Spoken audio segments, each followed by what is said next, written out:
नमस्ते दोस्तों, कहानी के समय में आप सबका स्वागत है। आज हम लेकर आए हैं बाज और मुर्गी की एक कहानी, जो पता है सिर्फ मजेदार ही नहीं है बल्कि हमें बहुत कुछ सिखाएगी भी। तो फिर क्या सब लोग एक जबरदस्त कहानी सुनने के लिए तैयार हैं? हाँ, बहुत बढ़िया। तो चलिए शुरू करते हैं। सबसे पहले चलिए कहानी के दो खास दोस्तों से मिलते हैं। ये है बाज, जो आसमान में बहुत बहुत ऊंचा उड़ता है, और ये है हमारी प्यारी सी मुर्गी, जो जमीन पर घूमती है। अच्छा, कोई बता सकता है कि इन दोनों में सबसे बड़ा फर्क क्या है? चलिए हम बताते हैं। बाज जो है वो एक जंगली पक्षी है, वो आजाद है, कहीं भी उड़ सकता है। और मुर्गी वो एक घरेलू पक्षी है, मतलब वो हम इंसानों के आसपास ही रहती है। चलो चलो एक छोटा सा गेम खेलते हैं। क्या सब लोग अपनी उंगली से स्क्रीन पर मुर्गी की तरफ इशारा कर सकते हैं? कहाँ है मुर्गी? अरे वाह, बिल्कुल सही, यही तो है हमारी मुर्गी। तो होता यूं है कि एक दिन बाज उड़ता हुआ सीधा मुर्गी के पास आया, लेकिन वो कुछ ठीक नहीं लग रहा था। वो तो बहुत ज्यादा गुस्से में था। देखते हैं उसने मुर्गी से आकर क्या कहा। बाज ने अपनी बहुत तेज और भारी आवाज में चिल्लाकर कहा, तुम एक एहसान फरामोश पक्षी हो। अरे, ये तो सुनने में बहुत ही कठोर बात लगती है ना? दोस्तों, एक मिनट रुकते हैं। ये गुस्सा आखिर होता क्या है? पता है, गुस्सा एक बहुत तेज, एकदम गरम गरम सा एहसास होता है। और ये हमें तब आता है जब हमें लगता है कि कुछ ठीक नहीं हुआ, कुछ गलत हुआ है। जैसे सोचो, कोई बिना पूछे हमारा खिलौना ले ले, तो कैसा लगता है?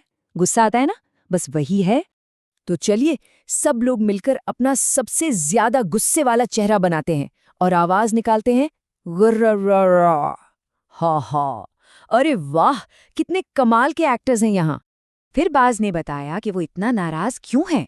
उसने कहा, तुम्हारे मालिक तुम्हें कितना प्यार करते हैं, तुम्हें खाने के लिए दाना देते हैं, लेकिन जैसे ही वो पास आते हैं तुम हमेशा उनसे दूर भाग जाती हो। ऐसा क्यों? अब बाज की ये सब बातें सुनकर मुर्गी ने गुस्सा नहीं किया, बिल्कुल भी नहीं। उसने बहुत शांति से जवाब दिया, लेकिन उसकी आवाज में ना थोड़ा थोड़ा डर महसूस हो रहा था। मुर्गी ने बहुत धीरे से समझाना शुरू किया कि वो आखिर भागती क्यों है।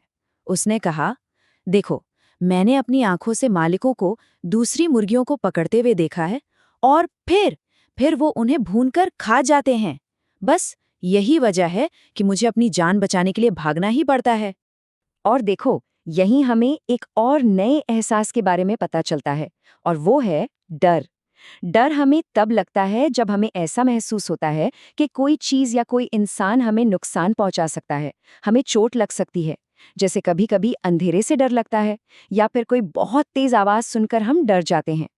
फिर मुर्गी ने बाज की आंखों में देखकर एक बहुत गहरी बात कही। उसने कहा, अगर तुम मेरी जगह होते और तुम्हें वो सब पता होता जो मुझे पता है, तो तुम सिर्फ भागकर एक कोने में नहीं छिपते, तुम तो डर के मारे एक पहाड़ से उड़कर दूसरे पहाड़ तक चले जाते। वाह, क्या कहानी थी। बाज को आखिरकार मुर्गी की बात समझ आ ही गई होगी। तो दोस्तों, इस कहानी से हमें क्या बड़ी सीख मिलती है? सीख ये है कि हर कोई जो भी करता है उसके पीछे कोई ना कोई वजह जरूर होती है, भले ही हमें वो वजह पहली बार में समझ ना आए। देखो, बाज को तो यही लग रहा था कि मुर्गी एहसान फरामोश है, लेकिन असलियत क्या थी? असलियत तो ये थी कि मुर्गी बेचारी अपनी जान बचाने के लिए सिर्फ डरी हुई थी। तो अब जाते जाते एक सवाल सबके लिए। अगली बार जब कोई कुछ ऐसा करे जो हमारी समझ से बाहर हो, तो हमें क्या सोचना चाहिए? शायद हमें गुस्सा करने से पहले ये सोचना चाहिए कि आखिर इसकी वजह क्या हो सकती है ना? इसी सोच के साथ अगली कहानी तक के लिए अलविदा।